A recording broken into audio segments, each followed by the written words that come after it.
So Lucifer got up one day, and according to Isaiah 14, he said, I will. He said, for you said in your heart, I will ascend into heaven. I will exalt my throne above the stars of God.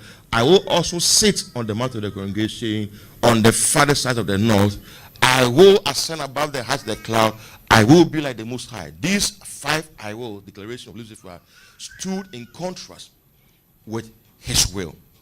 And so God told Adam that there are 2 wills, my will and I will. And the day you take I will, that day you will die. Because I will is declaration of independence from his will. The will of God is life. And when you declare independence from life, you have chosen death. And so that is the principle that existed in the Garden of Eden. And when Adam chose I will, chose self-government, chose to be self-dependent, he had chosen death. Because self-government is a declaration of independence from God. So God wants his will to be done. That's why the cross cancels I. The cross cancels I.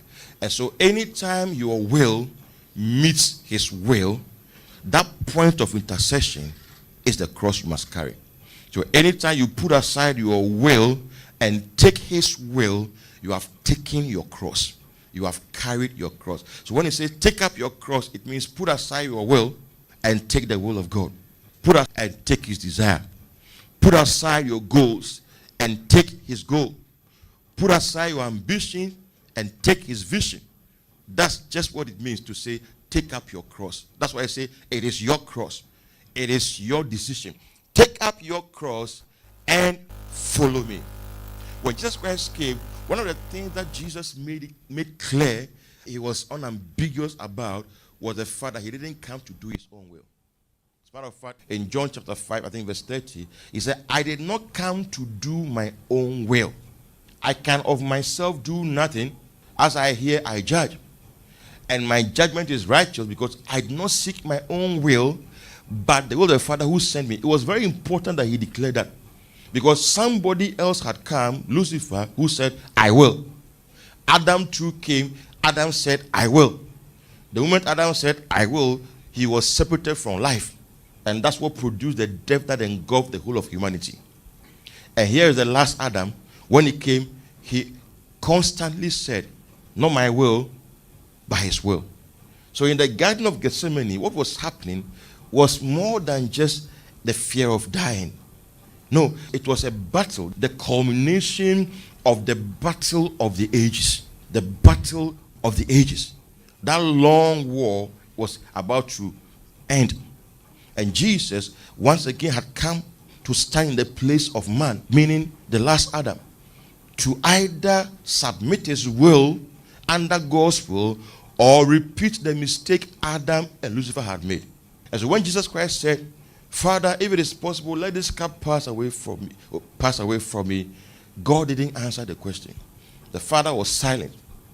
And then Jesus changed the prayer. He said, Father, if it's not possible, and that if I should drink this cup, your will be done. Not my will, but your will be done. You see, that was when he defeated the devil. That was the principle of the cross. You see, it's not the cross as in he died. It's what the cross stands for. I cancel. The moment he was able to do that, that moment where all heaven had held its breath, waiting to see what the Son of Man will do. That another opportunity had come for man to make a choice between the two trees.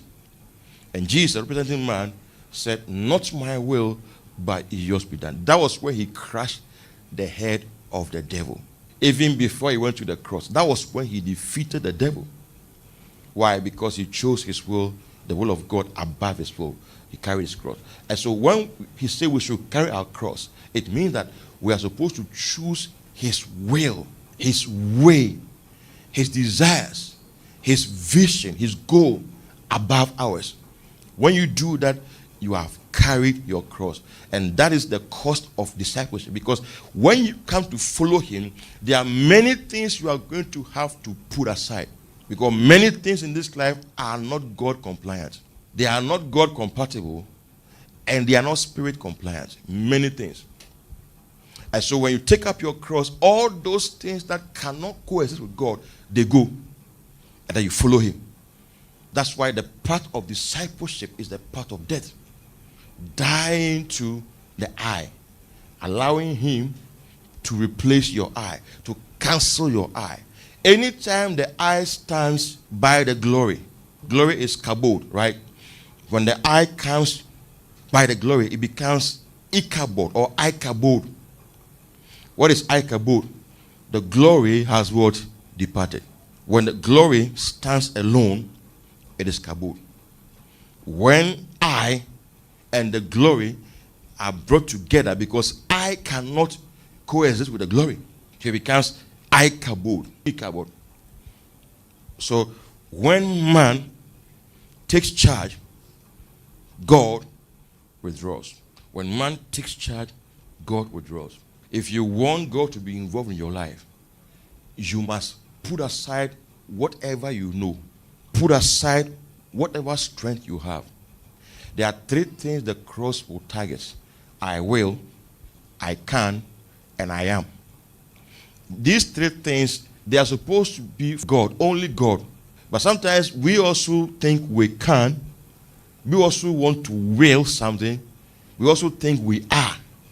And so the dealings of the cross, they will bring you to a point where I am only because he is. I what he wills. I can do what he permits, what he allows, what he gives me strength. Otherwise, you are living your life on the tree of knowledge of good and evil, not from the tree of life. You are being influenced by self. When you think, that's why anytime we meet God, we encounter God, what the result is that we will accept defeat and he will be victorious.